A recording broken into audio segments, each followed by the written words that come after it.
All right, let's jump right into Genesis chapter 11. This is a story that, while short, really does pack a punch. It's kind of like a story in two parts. First, you've got all of humanity completely united, aiming for the stars with this single massive project. And then, it ends with just one family line rising from the ashes of that ambition and setting the stage for, well, everything that comes after.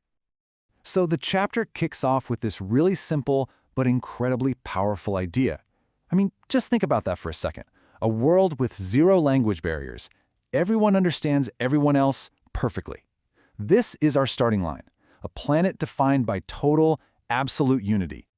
So here's how we're going to break it down. We'll start with this united world and its grand plan, the Tower of Babel. Then we'll get to the exact moment that changes everything. From there, the focus is going to get real narrow. We'll shift from all of humanity to one specific family, tracing a direct line from a man named Shem all the way down to another man named Abram, who's about to start a pretty fateful journey of his own. Okay, so picture this. Everyone is migrating from the east, and they find this perfect spot, a big, flat plain in a land called Shinar. Now, instead of spreading out and filling the earth like they were supposed to, they decide, nope, let's just settle down right here. All of them. Together, in one place, speaking one language. And this setup, it's the key to everything. Their unity isn't just about language, it's about identity. They think of themselves as one single people living in one spot. And when you have that kind of singular focus, well, you can start dreaming up projects on a scale the world has literally never seen before. So, with all that unity as their fuel, they come up with a truly ambitious plan. They're not just building houses to live in, they're building a statement piece. A massive city, and right in the middle of it, a tower so huge it could be seen from anywhere. You know what's really cool? The text actually pauses here to give us this fascinating little detail about their tech. They're not using regular old stone.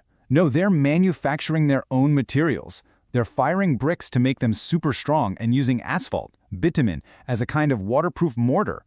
I mean, for the ancient world, this was some seriously cutting-edge engineering. So why do it? What's the real motivation?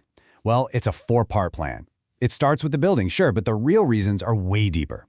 Reaching the heavens is all about ambition. Making a name for ourselves is about creating a legacy. But the biggest driver, the one that's really behind all of this, is the last one. They're absolutely terrified of being scattered and losing the unity they've worked so hard to build. This quote is basically their mission statement. It lays it all out. The tower isn't just a building, it's a monument to their own strength and togetherness. It's a central anchor designed to prevent the one thing they fear more than anything else, being divided. So the project is moving along, humanity is united, but this massive effort, well, it doesn't go unnoticed. The story takes a sharp turn, pivoting to a divine perspective that looks down and observes this city and this tower being built by the children of men.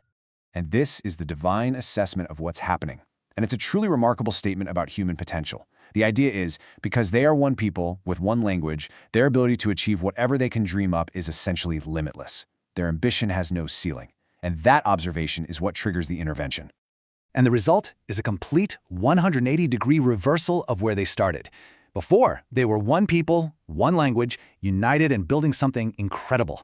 After, they're scattered peoples, speaking countless languages, totally dispersed across the earth. And their great project is just left there, abandoned. The very thing they built the tower to prevent is exactly what happens. And that's how the place gets its name, Babel. The text makes it super clear, linking the name to the Hebrew verb balal, which means to confuse.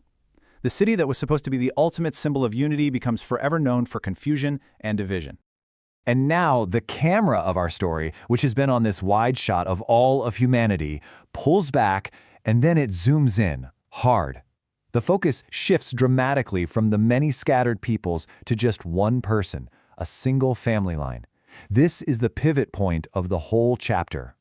And here it is. This is that lineage. It's a direct 10-generation line that starts with Shem, who is one of Noah's sons, and it leads us straight down to a man named Abram. The story is now carefully, deliberately tracing one single thread through this new, scattered tapestry of nations. And as we follow this family tree, the numbers we see are just staggering. Take Shem, the patriarch of this whole line. After his first son, Arphaxad, is born, the text tells us Shem lives for another 500 years. These huge lifespans are really meant to give us a sense of deep, almost epic time passing by. And that pattern keeps going. A few generations later, we meet Eber. Fun fact, some scholars believe the word Hebrew might actually come from his name. Anyway, after his son is born, Eber lives for another 430 years. The narrative is really hammering home that the people in this specific line are living extraordinarily long lives. But here's where it gets interesting. While the lifespans are long, they're not all the same. Arphaxad lives for 438 years. But then, a few generations down the line, Abram's grandfather Nahor lives for only 148 years. And then his father, Terah, lives for 205. You see the pattern? A clear trend is emerging. The lifespans are actually getting shorter as we get closer and closer to Abram. So we finally reach the end of the genealogy with Terah and his sons. And just like the chapter started with all of humanity on the move, this final section also kicks off with a journey. We're now focused on just one family, packing up and leaving home. Okay, so let's meet the family at the heart of this new story. Terah is the patriarch, the father. He has 3 sons, Abram, Nahor, and Haran.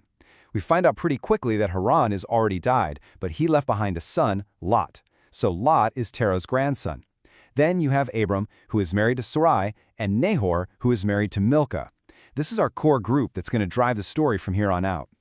So Terah gets his family together, Abram, his grandson Lot, and Abram's wife Sarai, and they all leave their home in the great city of Ur. Their destination is very clear. They're heading for the land of Canaan. But they don't make it. They travel about halfway, get to a place called Haran, and they just stop. They settle there. The journey is left unfinished. And then, tucked away right near the very end of the chapter, the text just drops a bombshell on us. After meticulously tracing this 10-generation line of fathers having sons, we learn that the wife of the final descendant, Sarai, is barren. She has no child, which means the entire future of this carefully chosen family line is suddenly completely in jeopardy. And that is exactly where the chapter leaves us. Think about it. It starts with a united humanity whose ambition leads to total division. It ends with a single family chosen out of that division only to reveal a critical existential problem: barrenness. The story has perfectly set up its central conflicts.